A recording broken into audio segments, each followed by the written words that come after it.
सात संगत जी प्यार से कहना धन निरंकार जी। सात संगत जी दासी आप सभी के बीच एक विचार लेकर आई है, आशा है प्रवान करेंगे। सात संगत जी प्यार से कहना धन निरंकार जी। सात संगत जी एक पल के लिए सोचिए, अगर मैं आपसे कहूँ कि आपको परमात्मा को पाने के लिए बहुत कुछ करना है सात संगत, कठिन साधनाएं करनी है, मेलों की यात्रा करनी है, हजारों मंत्रों में जाप करना है सात संगत, तो शायद ये काम आपको थोड़ा भारी लगेगा, थोड़ा मुश्किल लगेगा। शायद आप सोचेंगे कि ये मेरे बस की बात नहीं है। लेकिन अगर मैं आपसे कहूँ कि आपको परमात्मा को पाने के लिए कुछ भी नहीं करना है सात संगत, तो कितना आसान, कितना सरल लगता है सुनने में। सात संगत जी, मैं यहाँ आपको कुछ करने के लिए कहने नहीं आई हूँ सात संगत, मैं यहाँ आपको कुछ नहीं करने का रहस्य बताने आई हूँ सात संगत। क्योंकि जिस पल आप वो सब करना बंद कर देते हैं जो सात संगत परमात्मा और आपके बीच में दीवार बनकर खड़ा है, उसी पल वो प्रकट हो जाती है जो आप वास्तव में हैं। आपका स्वरूप ही परमात्मा है और आप अपने स्वरूप को उपलब्ध हो जाते हैं।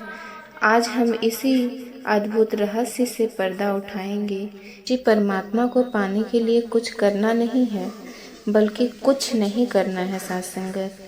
सात संगत जी, जन्मों जन्मों से हमें एक ही बात सिखाई गई है, कुछ करो, अच्छा इंसान बनने के लिए कुछ करो, सफलता पाने के लिए कुछ करो, और मोक्ष या फिर परमात्मा को पाने के लिए तो और भी ज़्यादा कुछ करो। हम पूजा पाठ, व्रत, तीर्थ, दान, पुण्य, ना जाने कितने कर्म कांडों के बोझ तले दबे हैं सात संगत, और इन सब करने के पीछे एक बहुत सूक्ष्म अहंकार काम करता है कि मैं कर रही हूँ, मैं इतने पाठ किए, मैंने ये व्रत रखा, मैंने इतनी सेवा की, ये मैं ही तो पर्दा हो गया सात संगत। वो अज्ञानता की चादर है सात संगत जी, जिसने उस परम सत्य को ढक रखा है जो हमारे भीतर की मौजूद है। हम जितना ज़्यादा करते हैं सात संगत, ये मैं उतना ही मोटा और मजबूत होता चला जाता है। हम परमात्मा को एक मंजिल समझ लेते हैं जहाँ हमें पहुँचने के लिए दौड़ना है, जबकि सत्य यह है कि परमात्मा कोई मंजिल नहीं सात संगत, हमारा स्रोत है, हमारा उद्गम है। हम उससे कभी अलग नहीं थे, हम तो उस सोने की तरह थे सात संगत जो मिट्टी में दबा है। अब सोने को सोना बनने के लिए सात संगत जी कुछ करना नहीं है, उसे बस अपने ऊपर से मिट्टी को हटने देना है। सात संगत जी, हमारे महान वेदों में ऋषियों ने सत्य को हजारों बार पहले उजागर कर दिया था।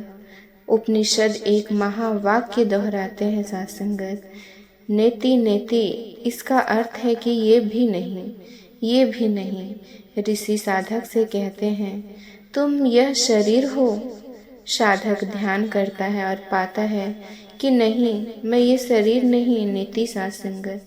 तो क्या तुम ये मन विचार क्यों हो सात संगत। साधक और गहरा उतरता है और पाता है कि नहीं, मैं तो इस विचारों को देखने वाला हूँ, मैं मन ही मन नहीं हूँ। नीति तो क्या, तुम यह भावनाएं हो। सुख दुख क्रोध नहीं सात संगत, ये तो आती जाती लहर है। मैं तो वो सागर हूँ जिसमें ये सब घट रहा है। नीति, जब आप ये सब नकार देते हैं तो आप नहीं सात संगत, तो अंत में जो शेष रह जाता है, जो बच जाता है, वही आप है सात संगत, वही सत्य है, वही शिव है, वही निरंकार है। आपको उसे पाना नहीं सात संगत, आपको केवल उस भ्रम को हटाना है जो आपको ओढ़ रखा है। सात संगत जी, एक बहुत सुंदर कहानी है। एक गांव में एक महान मूर्तिकार रहता था। एक बार एक व्यक्ति ने उनसे पूछा, आप पत्थर के एक बेजुबान टुकड़े से इतनी सुंदर, इतनी जीवत और भगवान की मूर्ति कैसे बना लेते हैं? इसका रहस्य क्या है सात संगत। सात